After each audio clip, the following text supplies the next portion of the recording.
I love parody cartoons, so I was really looking forward to Goofy Groceries. I enjoyed quite a bit of this animation, but not all of it. This is a Warner Brothers cartoon from 1941, directed by Robert Clampett and written by Melvin Millar.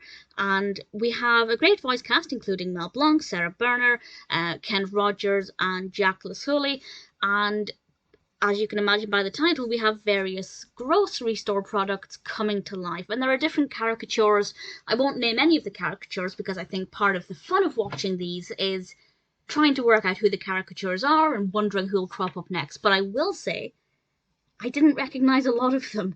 And when I googled it afterwards to find out, that's mostly because I didn't know who those people were, not because they weren't good caricatures.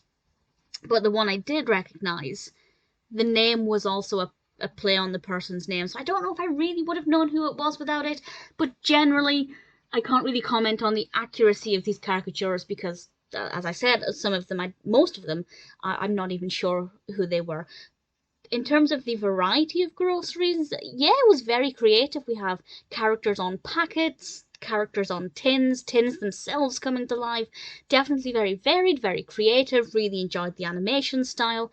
There are a couple of characters who are fictional film characters who came to life in this as well, and I feel like that kind of spoiled it a bit.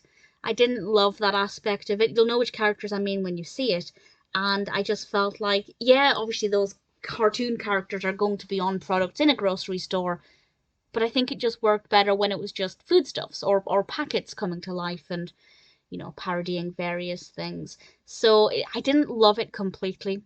It didn't sustain my attention the whole way. I found it kind of ebbed and flowed quite a bit, but generally I liked it. By no means is it my favourite Warner Brothers caricature-based animation, but it is very creative. It is often very fun, and one that from start to finish I generally quite liked.